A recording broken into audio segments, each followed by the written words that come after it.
자, 33번부터 37번 지문입니다. 당연히 우리 문제 먼저 봐야겠죠?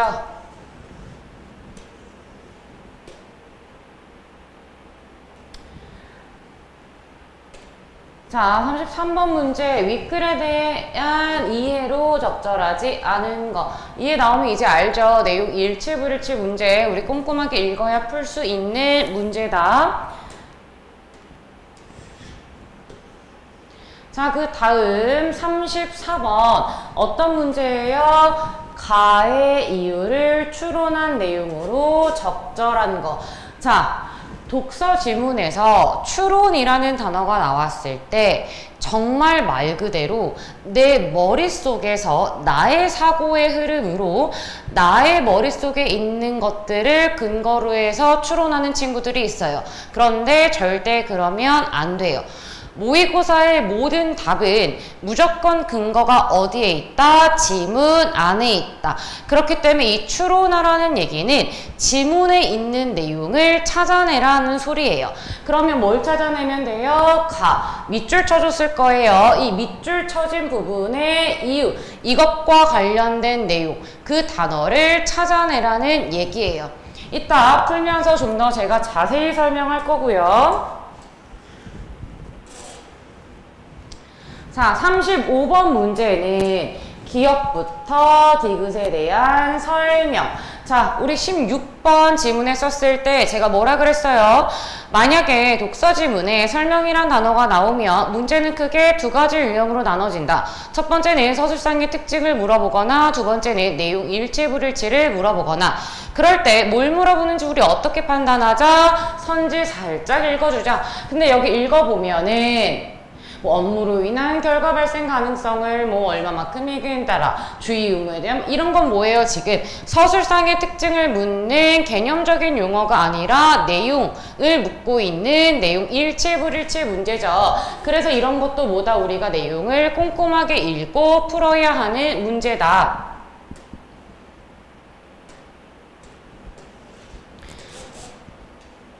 자, 그 다음 36번 문제. 보기의 판결문에 대한 반응으로 적절하지 않은 거. 제가 독서 지문에 보기 들어가면 어떻게 풀라고 했어요? 지문과 보기의 내용을 절대 따로 나눠서 이해하면 안 된다.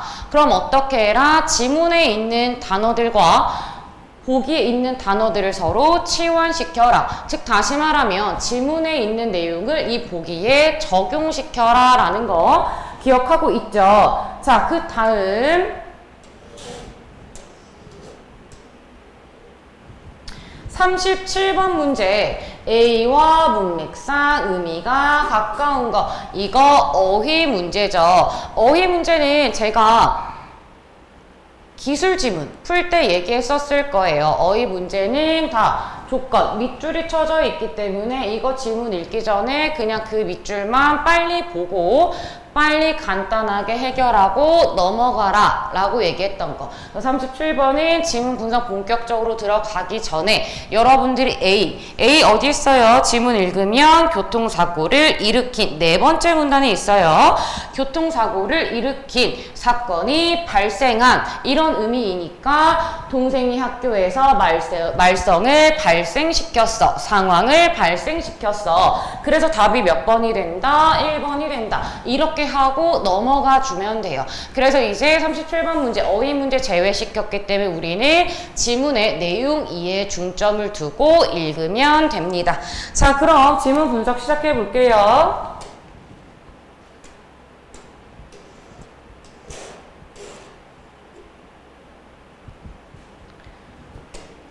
자, 형법은 주어로 나와 있죠. 형법은 범죄와 형벌을 규정한 법률로 형법에 대한 뭐 해주고 있어요? 개념 정의해주고 있어요.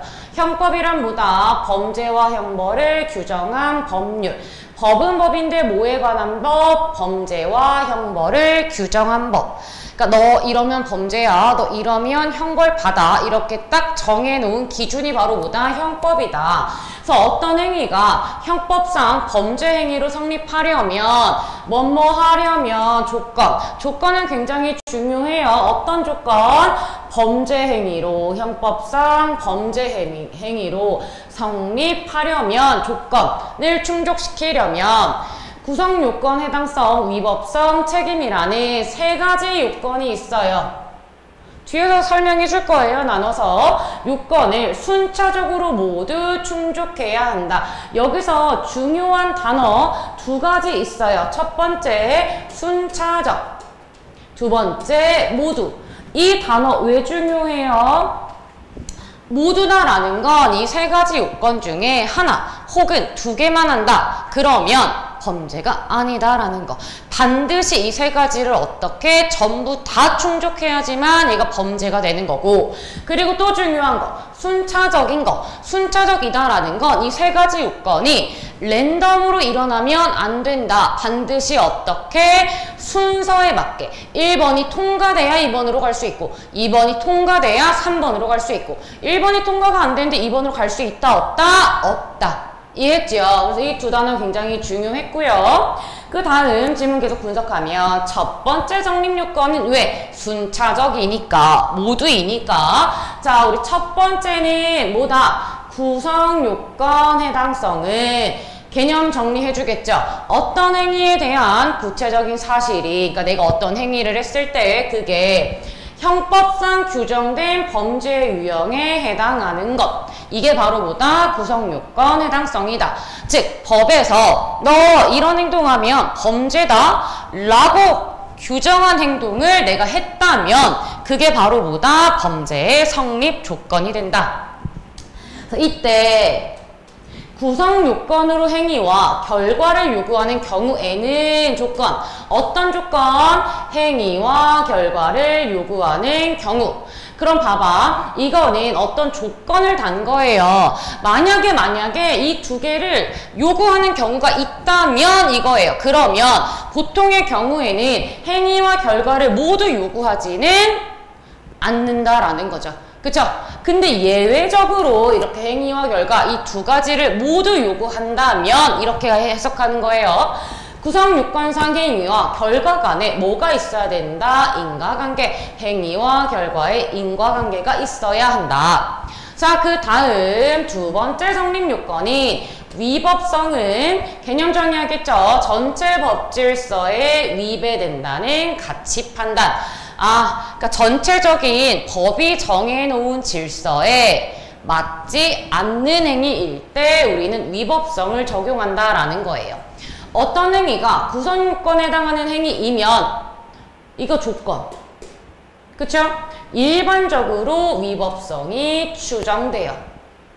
왜? 순차적이니까 얘에서 넘어와야지만 이 위법성을 우리가 적용시킬 수 있어요. 그러니까 얘가 해당이 된다면 얘는 거의 대부분 자동으로 해당된다라는 거예요. 근데 뒤에 접속사 하지만 일반적으로는 100이면 100, 첫 번째 성립하면 위법성, 두 번째도 성립이 되지만 하지만 예외적인 게 이제 나오겠죠. 구성 요건에 해당하는 행위이더라도 예외적으로 위법성을 소멸시키는 사유인 얘가 100이면 얘도 보통 100인데 예외적으로 얘를 뭐 할 수 있다? 100이 아니게 할 수 있다. 그걸 우리 뭐라고 한다? 위법성 조각사유라고 한다. 그러면 당연히 순차적으로 모두 충족해야 범죄가 되는데 얘 소멸된대. 그럼 범죄 돼요? 안 돼요? 안 돼요. 그래서 범죄가 성립하지 않는다라는 거예요. 예를 들어서 얘 어떤 게 있어? 범죄의 구성 요건에 해당하는 타인에 대한 폭력이 형법에 규정된 위법성 조각 사유 중, 그러니까 위법성을 소멸시키는 이유 중 하나인 정당방위. 들어봤죠? 정당방위. 정당방위면 범죄로 인정해주지 않는 거. 이해했죠? 그러면 이건 범죄 될 수 있다 없다? 없다. 정당방위는 범죄 성립되지 않는다. 이해했죠? 그 다음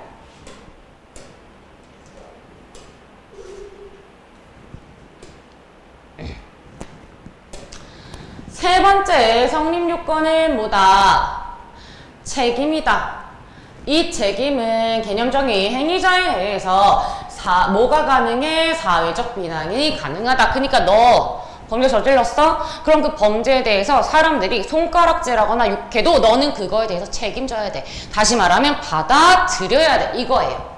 그래서 어떤 행위가 구성요건에 해당하는 위법한 행위, 첫 번째 구성요건, 두 번째 위법성, 순차적이니까 이 행위라도 행위자에 대한 사회적 비난이 가능하지 않다면 그러면 우리 위에서 위법성 조각 사유가 있었던 것처럼 이 세 번째 책임도 뭐다? 이게 가능하지 않은 경우가 있다. 그쵸? 그럼 당연히 이해 돼? 안 돼? 범죄 안 돼. 이때 행위자에 대한 책임을 물을 수 없는 사유, 가능하지 않은 것. 이걸 우리 뭐라고 한다? 책임 조각 사유라고 한다. 그쵸? 뭐가 있어요? 강요된 행위. 그러니까 내가 어떤 안 좋은 행동을 했어. 근데 그게 누군가 너 이렇게 안 하면 죽여버려. 이렇게. 그럼 어떡해? 너 죽으면 안 되잖아. 그러니까 어쩔 수 없이 해. 그럼 이런 거는 사람들이 그 사실을 알게 됐을 때 협박을 당해서 그 행동을 한 나를 비난할까요? 아니면 나에게 너 안 하면 죽여버릴 거야. 이렇게 말한 상대방을 비난할까요? 당연히 저 사람 어떡해. 저 사람은 그냥 죽기 싫어 했을 뿐인데 이렇게 되는 거예요. 그렇기 때문에 이런 건 범죄에 해당되지 않는다라는 거죠. 자, 그 다음 형법에서 다루는 범죄는 범죄는 고의범과 과실범으로 나눌 수 있어요. 이렇게 나누는 거 제가 뭐라 그랬어요? 구분이라고 했어요. 그리고 우리가 구분을 뭐다? 뒤에서 나눠서 그 특징들을 하나하나 설명해 줄 거다. 그렇기 때문에 다음 부분부터 밑줄 쳐라 라고 했지요. 고의범과 과실범으로 나눠요. 그 중에서 고의범은 그쵸? 나눴죠? 행위자가 죄를 범할 의사를 가지고 저지르는 범죄로 고의범의 특징은 뭐다? 행위자가 죄를 범할 의사를 가지고 저지르는 것. 나 오늘 한번 죄를 한번 저질러 보려고 이거예요. 오케이? 나 의지 있어. 나 지금 범죄 저지를 의지 아주 충만해. 이거예요. 그래서 범죄 사실의 발생 가능성에 대한 인식이 있으면 물론 내가 이런 행동을 하면 이게 범죄가 될 거야. 그거에 대한 인식이 내가 있어. 하지만 난 할 거야. 알지만 할 거야. 물론 나아가 범죄 사실이 발생할 위험을 용인하는 마음속의 의사. 그러니까 내가 이런 범죄를 저질렀을 때 거기서 발생할 위험을 받아들이는 마음속의 의사. 그러니까 쉽게 말하면 뭐야? 나는 어떤 수를 써서라도 이 범죄를 저지를 의지가 확실해. 난 어떤 일이 있어도 할 거야. 이거예요. 오케이?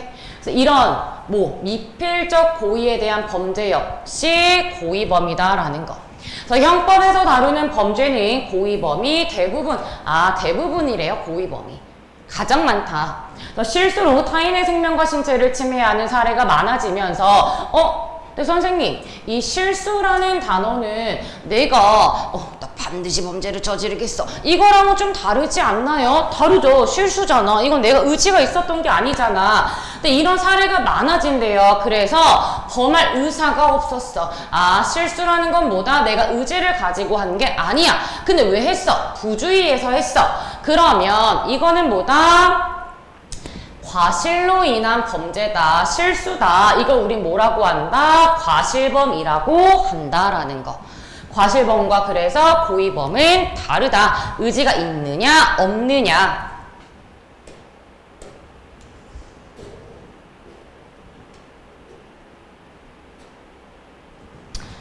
자, 그럼 봅시다. 계속 과실은 연결되고 있죠. 결과 발생의 위험성에 대한 인식의 유무와 형법상의 과실범 규정에 따라 그 위험을 또 한다? 나눈다. 그럼 이제 뒤에서 상세하게 설명해 줄 거예요. 먼저 인식의 유무에 따라서 뭐에 따라서 우리가 과실범을 나눌 거야? 인식의 유무. 그러니까 내가 인지했느냐 못했느냐로 나눌 거야. 어떻게? 인식이 당연히 없는 과실 혹은 인식이 있는 과실. 그래서 자동차 운전을 하면서 느닷없이 자동차 나왔어. 왜? 구체적 예를 들어주는 거예요. 자동차 운전하면서 내가 통화를 하다가 정지 신호를 보지 못하고 통과하던 중 교통사고를 일으킨 경우, 사건이 발생한 경우에 운전 중 통화 행위가 사고를 발생시킬 수 있는 위험한 행동이라고 인식하지 못했다면 인식이 있다, 없다? 없다. 그러니까 예를 들어서 내가 전화통화하다가 교통사고를 냈어. 경찰이 왜 그러셨어요? 이랬는데 제가 전 진짜 몰랐어요. 전 이렇게 전화통화를 하면 진짜 사고가 나는 줄 몰랐어요. 전 진짜 아무것도 몰랐어요. 이렇게 말하면 인식이 없는 과실이야. 그러나 운전 중 통화 행위가 사고를 발생시킬 수 있는 위험한 행동이라고 인식했지만 주의해서 운전하면 교통사고는 발생하지 않을 것이라고 생각하면서 계속 통화를 하던 중 교통사고를 일으켰다면 운전자 행위는 인식 있는 과실. 즉 쉽게 말하면 이거, 내가 또 전화하다가 교통사고를 냈어. 경찰에 붙잡혀가서 경찰이 왜 그러셨어요? 이랬는데 제가 운전하면서 전화통화하면 위험한 건 제가 알고 있었어요. 그런데 썸남한테 전화가 왔거든요. 그래서 차마 이 전화를 안 받을 수 없었어요. 하지만 제가 썸남과 통화하면서도 저는 제가 운전을 잘 할 줄 알았어요. 죄송합니다. 이렇게 가는 게 바로 뭐다? 인식이 있는 과실이다라는 거. 두 과실은 어떤 과실? 인식이 없는 과실과 있는 과실은 형법상 취급에는 차이가 없고 이 두 개의 공통점보다 형법상 취급에는 차이가 없다. 네가 인식이 없든 있든 어쨌거나 네가 이런 사고를 발생시켰어. 그러면 똑같은 죄를 받는다. 그래서 과실범의 성립 여부에 영향을 주지 않아요. 이해했죠? 하지만 접속사 두 과실을 구분함으로써 인식 있는 과실을 미필적 고의와 구별한대요. 그러면 인식 있는 과실과 미필적 고의는 구별한다라는 건 공통적으로 묶인다, 차이점으로 나눈다, 차이점으로 나눈다. 그러면 여기서 포인트는 뭐겠어요? 차이점이 뭐냐예요. 왜? 구별을 하라고 했잖아. 자, 그럼 봅시다. 인식이 있는 과실은 말 그대로 내가 이게 사고가 날 거라는 걸 제가 인지는 했는데 이거예요. 그럼 미필적 고의 우리 한번 다시 가볼까? 여기 미필적 고의가 뭐였어요? 내가 죄를 범할 의사 가지고 있고 가능성에 대한 인식이 뭐다? 있다. 인식이 있어. 그럼 인식이 있는 과실하고 똑같아. 그런데 미필적 고의는 뭐도 있다. 위험을 용인하는 마음속의 의사도 있다. 이 단어가 밑에 과실, 인식이 있는 과실에는 없었잖아요. 그쵸? 그럼 인식이 있는 건 공통점. 그런데 차이점은 뭐다? 얘는 위험을 용인하는 마음이 있다. 그러면 이게 포인트야. 그러면 우리 아까 이거 34번 문제. 가해 이유. 인식이 있는 과실과 미필적 고의를 구별하는 거. 어떻게 구별해? 차이점으로 구별해. 그 차이점이 뭐였어? 내가 위험을 용인할 의사가 있다 이거였잖아요. 그 단어 그냥 똑같이 찾아. 어디예요? 5번. 행위자가 자기 행위로 인해서 위험을 용인할 의사가 있다. 그러면 뭐다? 미필적 고의다. 없으면 뭐다? 인식 있는 과실이다. 이해했지요? 그럼 다음 몇 번? 5번 끝. 이렇게 단어의 포인트만 찾아서 맞추기만 하면 되는 거예요. 추론이 아닙니다. 단어를 맞추는 거예요. 그럼 질문 분석 마저 계속 들어갈게요. 자, 다음으로 과실은 형법상의 과실범 규정에 따라 이걸 나누는 기준이 뭐다? 과실범 규정에 따라 통상의 과실, 업무상 과실, 중과실로 나눌 수 있는데 또 나눠. 그럼 뒤에서 설명해 줄 거예요. 이들을 뭐의 차이가 있다? 법정형의 차이가 있다. 업무상 과실은 첫 번째, 업무상 과실인가 당연히 업무와 관련된 거겠지. 업무가 계속적, 반복적인 수행을 요건으로 하기 때문에 원인, 결과. 업무라는 건 어떤 특성이 있다? 계속하는 거야. 내가 반복하는 거야. 이런 특성이 있기 때문에 결과 발생에 대한 예견 가능성을 하죠. 내가 계속 반복하는 거니까 내가 이렇게 하면 어떤 결과가 나오고 이런 확률적인 값이 이미 내 머릿속에 계산이 돼 있다라는 얘기야. 근데 이게 높아. 그쵸? 그러므로 결과, 일반인에게 통상적으로 요구되는 주의 의무를 위반하는 통상적 과실에 비해 라고 했으니까 여기는 자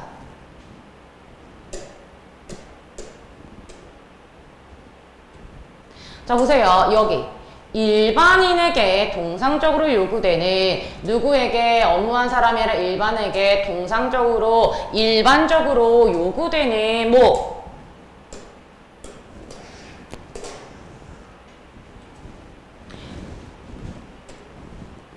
주의 의무를 위반하는 동상의 과실에 비해 그럼 여기까지는 뭐에 대한 설명이다? 동상의 과실에 대한 설명이다. 그러니까 이 동상의 과실은 업무, 그러니까 특정한 행위인 업무와는 구별된다. 왜? 동상적이다라는 건 일반인에게 업무를 하는 특정한 사람이 아닌 일반인에게 요구되는 거기 때문에 그래서 이거에 비해서 어떻다? 너는 직장인 업무 전문가야. 그래서 맨날 이걸 해와서 근데 실수를 해? 그럼 넌 더 나빠. 이거야. 그래서 뭐 상대적으로 무겁게 처벌한다. 그래서 이 경우 업무는 결과 발생 야기 행위의 내용이어야 하며 업무의 특징은 뭐예요? 결과 발생 야기 행위의 내용. 뭐가? 업무가. 그러니까 이 결과가 뭐로 인해서 벌어져야 된다? 업무 중에 벌어져야 된다. 내가 업무라는 행위를 통해서 벌어져야 한다.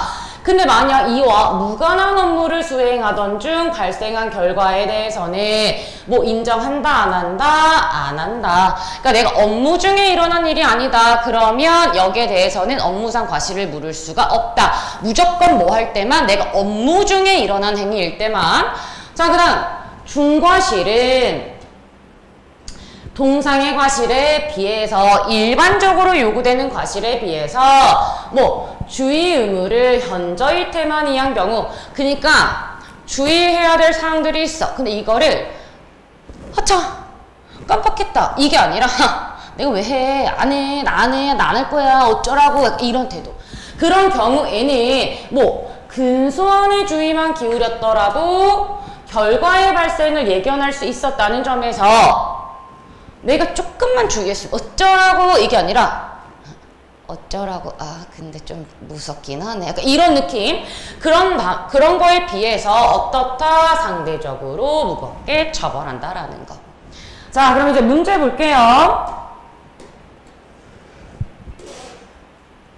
33번 봅시다. 지금 시험지 보면서 하세요. 1번 협박에 의해 우리 협박이라는 단어 봤었죠. 협박에 의해서 강요된 행위였다면 위법성이 조각되어서 범죄로 볼 수 없다. 자, 우리 협박이라는 단어 어디 있었어요? 두 번째 문단에 있었어요. 두 번째 문단 보세요. 두 번째 문단이 어디 있었냐면 16번째 줄에 있었어요. 두 번째 문단 거의 마지막. 보자. 그 예로 강요된 행위가 있다라고 했어요. 강요된 행위 있고 여기 협박이었죠. 그쵸? 이거였다면 뭐에 해당된다라고 했어? 위법성 조각이 아니라 책임 조각. 그래서 답은 1번. 자, 2번 어떤 행위에 대한 결과가 없더라도 그 행위만으로도 구성 요건에 해당할 수 있다. 구성요건이라는 단어 몇 번째 문단에 있었어요? 두 번째 문단 첫 번째 부분에 있었어요. 윗부분에 있었어. 그때 결과라는 단어 있었어요. 어디 몇 번째 줄에 있었어? 세 번째 줄. 이때 구성요건으로 행위와 결과를 요구하는 경우에는 이거 아까 제가 뭐라고 설명했어요? 이때 만약에 행위와 결과를 요구한다면 조건이잖아. 그럼 일반적으로는 안 하는데 만약에 이거 예외적으로 하잖아? 그럼 너 이렇게 해줘야 된다라는 거였어요. 그러니까 결과가 없더라도 얘 해당할 수 있지. 근데 만약에 결과 요구하면 인과관계 있어야 된다. 이 맥락이었고 3번 어떤 행위가 형법에 규정된 범죄 행위의 유형에 속하지 않는다면 형법에 규정된 범죄 행위의 유형. 어디 있었어 이 단어? 우리 두 번째 문단의 첫 번째 줄, 두 번째 줄에 있었어요. 구성 요건 해당성은 어떤 행위에 대한 구체적 사실이 형법상 규정된 범죄 유형에 해당하는 것을 말한다. 근데 여기 속하지 않으면 당연히 범죄 아니죠. 그러니까 맞고. 4번 어떤 행위가 형법상 범죄로 성립하기 위해서는 세 가지 요건 우리 어디서 봤었어요? 순차적으로 모두 내가 이거 굉장히 중요하다고 했어요. 중요하다고 하는 건 왜 그런다? 문항에 출제될 확률이 아주 높다. 나왔죠? 그쵸? 이거 우리 아까 어디 있었어? 1문단의 두 번째 줄부터 세 번째 줄에 있었고요. 5번 범죄 구성 요건으로 구성 요건 우리 어디 있었어요? 두 번째 문단 앞부분. 행위와 결과를 요구하는 경우 조건은 문제에 잘 나와요. 이렇게 요구하는 경우 뭐 인과관계 인정되어야 한다. 우리 어디 있었어? 두 번째 문단, 세 번째 줄, 네 번째 줄에 있었다. 그래서 O. 그 다음 우리가 34번을 읽으면서 풀었고 35번 봅시다. 이거 조건부 문제니까 지문 보면서 같이 봐요. 기억부터 디귿. 자, 기억이 뭐였어요?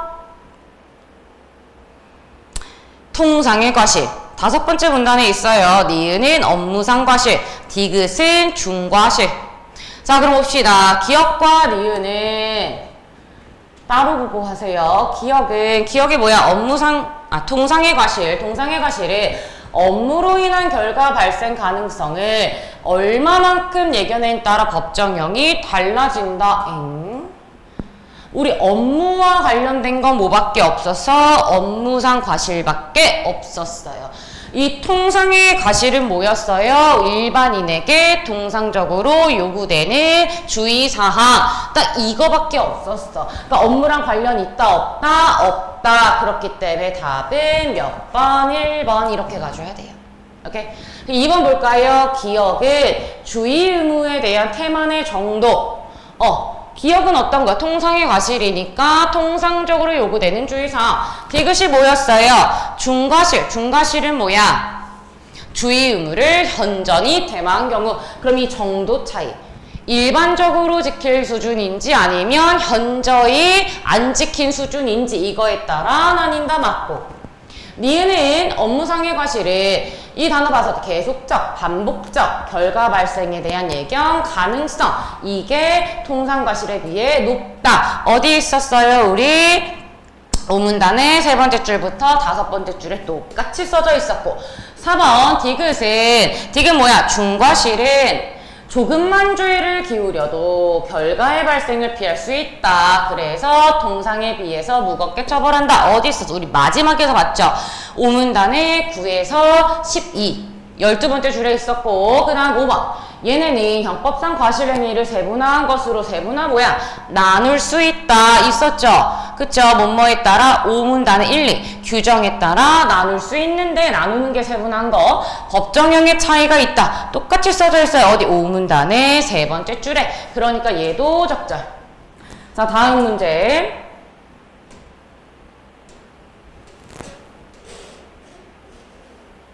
보기 분석할게요. 근데 보기 분석할 때는 반드시 뭘 기준으로? 지문의 내용을 기준으로. 자, 봅시다.